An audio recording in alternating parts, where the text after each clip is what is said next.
जय हिंद। आज हम क्लास 12th के केमिस्ट्री का रसायन विज्ञान जो कि एनसीईआरटी के आधारित क्वेश्चन है और ये बहुत ही ज़्यादा इम्पोर्टेंट क्वेश्चन है। ये एग्जाम पर्पज़ के लिए बनाया गया है, तो आप लोग इस वीडियो को पूरा ध्यान से देखिएगा क्योंकि बहुत ही ज़्यादा इम्पोर्टेंट है। इस बार 100% ये क्वेश्चन आएगा, इसीलिए इसको अच्छा से देखना है और पूरा वीडियो देखना है। चलिए इस क्वेश्चन को हम करते हैं। क्वेश्चन है, फर्स्ट क्वेश्चन देखिए क्या दिया गया है, इसका साथ ही साथ हम व्याख्या भी किए हैं और आप लोगों को समझाएंगे भी। पहला क्वेश्चन देखिए क्या है। पहला क्वेश्चन है, ठोस अवस्था को निम्नलिखित में कौन सा गुण सबसे अच्छी तरह परिभाषित करता है। ठोस अवस्था को निम्नलिखित में से कौन सा गुण सबसे अच्छी तरह से परिभाषित करता है। पहला ऑप्शन क्या है, निश्चित आकार और आयतन। दूसरा ऑप्शन है तरल की भांति बहना या अनियमित आकार या उच्च संपीड़ितता। अब देखिए यहाँ ठोस अवस्था का जो है व्याख्या हम किए हुए हैं। ठोस अवस्था का निश्चित आकार और आयतन होता है क्योंकि उनका कण मजबूती से क्या होता है, जुड़ा होता है। मजबूती से क्या होता है, जुड़ा होता है। जैसे कि हम आपको एक उदाहरण के तौर पे बताते हैं। मान लीजिए कि ये कोई मेरा एक ठोस पदार्थ है। ये क्या है, एक मेरा कोई ठोस पदार्थ है और ये भी एक क्या है, मेरा एक ठोस पदार्थ है। मान लीजिए कि ये जो ठोस पदार्थ किस किस चीज़ का बना हुआ है, मान लो ये एफी का बना हुआ है, लोहा का बना हुआ है। तो इसमें जो है कणों की संख्या क्या हो जाएगी, सबसे ज़्यादा होगा। क्या होगा, बहुत ही ज़्यादा ठोस है। मान लो ये पदार्थ जो है मेरा, ये सर्किल वाला जो पदार्थ है मेरा, ये सर्किल वाला ये पदार्थ, मान लो कि ये पदार्थ जो है कोई लबर का है। क्या है, कोई लबर का है और इसमें कणों की संख्या क्या है, बहुत ही कम है। तो यहाँ पर सबसे ठोस अवस्था में इसका आकार और इसका आकार, सर्किल का आकार क्या होगा, हम अगर ये लबर का है तो इसको हाथ से चापेंगे तो क्या हो जाएगा, मुलायम हो जाएगा। क्या हो जाएगा, मुलायम हो जाएगा, चिपक जाएगा हाथ में, क्या हो जाएगा, दब जाएगा। और यदि इस लोहे को अगर हम चापेंगे हाथ से तो क्या होगा, नहीं चापेंगे, नहीं चाप पाएंगे। तो अतः इससे हमको क्या पता लग रहा है कि ठोसों का निश्चित आकार और आयतन होता है क्योंकि इसके कण क्या होता है, मजबूती से जुड़ा रहता है। चलिए नेक्स्ट क्वेश्चन देखते हैं। आप लोगों को अच्छी तरह समझ आ गई होगी। तो इसका ऑप्शन नंबर क्या हो जाएगा, ए जो है मेरा क्या हो जाएगा, सही हो जाएगा। ऑप्शन नंबर ए क्या हो जाएगा, सही हो जाएगा। चलिए नेक्स्ट क्वेश्चन देखते हैं। नेक्स्ट क्वेश्चन है, अनाकार ठोसों का एक प्रमुख गुण है। अनाकार ठोसों का एक प्रमुख गुण है। ऑप्शन नंबर ए में क्या है, ऑप्शन नंबर ए है मेरा लंबी दूरी व्यवस्था, अल्प दूरी व्यवस्था, उच्च गलनांक या चेहरे केंद्रित घन संरचना। तो इसका ऑप्शन देखते हैं, इसका व्याख्या हम करके देखते हैं क्या व्याख्या में क्या है। व्याख्या में देखिए क्या है, अनाकार ठोसों जैसे कांच कणों में केवल अल्प दूरी का व्यवस्था होती है क्योंकि लंबी दूरी की क्रिस्टलीय व्यवस्था नहीं होती है। हम लोग जानते हैं कि जैसे कांच हुआ, कांच के कणों में केवल अल्प दूरी की संख्या पे कण एक दूसरे से क्या होता है, व्यवस्थित रहता है, एक दूसरे से क्या होता है, जुड़ी रहती है। और इसमें कोई लंबी दूरी पर क्रिस्टलीय व्यवस्था नहीं होगी क्योंकि इसमें कणों के बीच जो है ना बहुत ही कम होती है। तो इसका ऑप्शन नंबर क्या हो जाएगा, राइट आंसर। इसका राइट आंसर हो जाएगा मेरा ऑप्शन नंबर बी, अल्प दूरी से। किससे होगा, अल्प दूरी से होगा। तो इसका ऑप्शन नंबर क्या हो जाएगा, मेरा बी जो है सही आंसर हो जाएगा। बी क्या हो जाएगा, सही आंसर हो जाएगा। नेक्स्ट क्वेश्चन देखते हैं। नेक्स्ट क्वेश्चन है, ब्रेवे जालक की संख्या तीन विमीय है। तीन विमीय में कितनी है, तीन विमीय में कितनी है।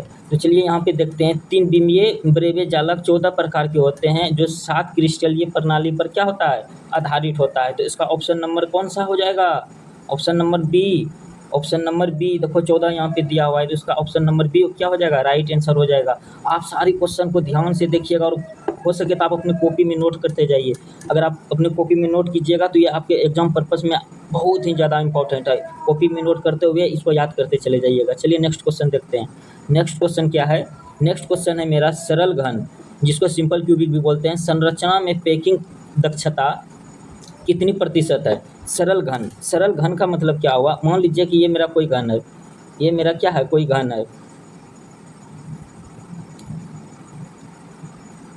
ये मेरा क्या है, कोई घन है, ये मेरा कोई एक घन है। यहाँ पे क्या दिया हुआ है, सरल घन संरचना में पैकिंग दक्षता कितनी प्रतिशत होती है।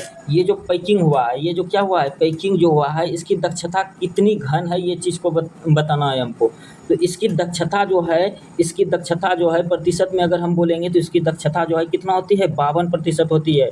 इसकी दक्षता कितनी होती है, 52% होती है। ये चीज़ याद रखिएगा। तो इसका राइट आंसर ऑप्शन नंबर क्या हो जाएगा, सी हो जाएगा। नेक्स्ट क्वेश्चन देखिए, नेक्स्ट क्वेश्चन देखते हैं। नेक्स्ट क्वेश्चन है मेरा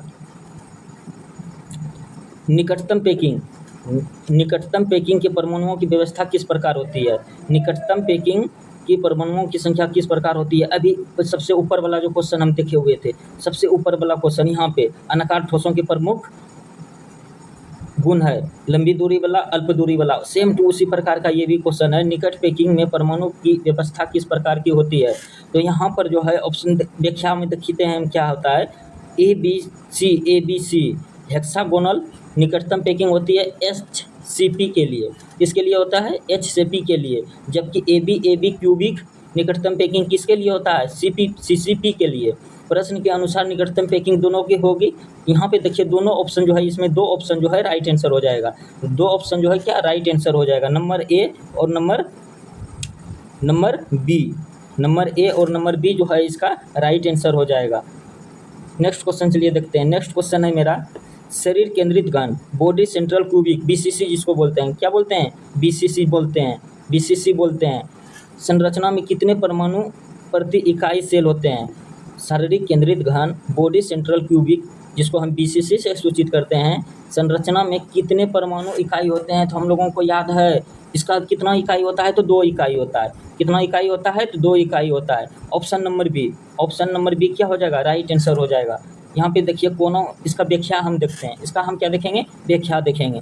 व्याख्या में क्या है, कोनों पर 8 इंटू 1/8 बराबर क्या हो जाएगा, 1 हो जाएगा। 8 इंटू 1/8 तो 8 कट जाएगा तो कितना बचेगा, 1 ही बचेगा। और शरीर के केंद्र में सिर्फ कितना रहता है, 1 रहता है। तो दोनों मिला के कुल कितना हो जाएगा, 2 परमाणु हो जाएगा। तो राइट आंसर क्या हो जाएगा मेरा, ऑप्शन नंबर बी हो जाएगा। चलिए नेक्स्ट क्वेश्चन देखते हैं।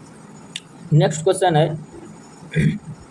क्वेश्चन है चेहरा केंद्रित घन यानी फेस सेंट्रल क्यूबिक जिसको FCC से कहते हैं, इसके समन्वय संख्या, कोऑर्डिनेशन नंबर पूछ रहा है। इसका क्या पूछ रहा है, कोऑर्डिनेशन नंबर। तो FCC मतलब फेस सेंट्रल क्यूबिक का जो है कोऑर्डिनेटर संख्या कितना होता है, तो इसका देखिए 12 होता है। कितना होता है, 12 होता है। इसका कितना होता है, 12 होता है। याद रखिएगा फेस सेंट्रल क्यूबिक का कोऑर्डिनेटर संख्या कितना होगा, 12 होगा। यहाँ व्याख्याओं में देखिए क्या है, FCC में प्रत्येक परमाणु 12 निकटतम पड़ोसियों से घिरा होता है। कितना निकटतम से घिरा रहता है, 12 से। तो इसका राइट आंसर ऑप्शन नंबर क्या हो जाएगा, सी हो जाएगा। ऑप्शन नंबर क्या हो जाएगा, सी हो जाएगा, याद रखिएगा। नेक्स्ट क्वेश्चन देखते हैं। नेक्स्ट क्वेश्चन है मेरा रेडियम अनुपात, रेडियम रेशियस के आधार पर 6 समन्वय संख्या के लिए सीमा क्या है। रेडियस अनुपात के आधार पे 6 समन्वय संख्या के लिए सीमा क्या है। तो इसका सीमा जो होता है आई थिंक बी नंबर 0.225 से लेके 0.414 तक होता है। कहाँ तक होता है, 0.225 से लेके 0.414 तक होता है। इसका व्याख्या में देखिए यहाँ पे क्या है, व्याख्या में है इक्वेटोरियल छिद्र के लिए R प्लस R माइनस से सूचित करते हैं। इसके लिए देखिए यहाँ पे दिया है 0.414 से 0.732 तक का 6 समन्वय संख्या उपयुक्त होता है। चलिए नेक्स्ट क्वेश्चन देखते हैं। तो इसका राइट आंसर हो जाएगा मेरा ऑप्शन नंबर बी, ये ध्यान में रखिएगा। नेक्स्ट क्वेश्चन देखते हैं। नेक्स्ट क्वेश्चन है मेरा फ्रेंकेल दोष मुख्य रूप से किस प्रकार यौगिक में पाया जाता है। फ्रेंकेल दोष जो है मुख्य रूप से किस प्रकार यौगिकों में पाया जाता है। तो ऑप्शन नंबर ए में देखिए क्या है, ऑप्शन नंबर ए में है आयनिक यौगिकों, जहाँ आयन आकार में समान होते हैं। आयन यौगिकों में जहाँ कैटेनियन एवं एनेनियन आकार में भिन्न होते हैं। ऑप्शन नंबर सी में है धातुओं में, ऑप्शन नंबर डी में है सहसंयोजक ठोसों में। तो इसका राइट आंसर जो है ऑप्शन नंबर बी। देखिए ऑप्शन नंबर बी में क्या है, आयनिक यौगिकों में जहाँ केटियन और एनियन मतलब केटायन और एनायन जो होता है इंग्लिश में बोलेंगे आकार में भिन्न होगा। क्या होगा, भिन्न होगा। छोटे केटायन बड़े अंतर्जलकीय स्थानों पे चले जाते हैं जैसे कि AgCl। तो इसका राइट आंसर क्या हो जाएगा, राइट आंसर हो जाएगा option number B, option number B क्या हो जाएगा इसका राइट आंसर हो जाएगा। नेक्स्ट क्वेश्चन देखते हैं। नेक्स्ट क्वेश्चन है श्रोत्रत्री दोष जिसको हम शॉर्टकी डिफेक्ट भी बोलते हैं, जिसको हम क्या बोलते हैं शॉर्टकी डिफेक्ट भी बोलते हैं, का प्रभाव क्या होता है।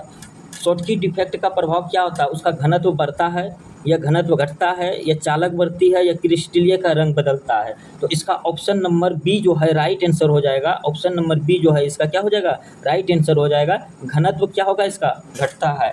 शॉर्टकी डिफेक्ट का जो है प्रभाव से क्या होता है घनत्व घटता है। देखिए यहाँ पे समान संख्या में क्रिस्टीनियन और एनियन के अनुपस्थिति में घनत्व कम होता है, जैसे कि सोडियम क्लोराइड में। यहाँ पे दिया हुआ है NaCl, जैसे कि सोडियम क्लोराइड में।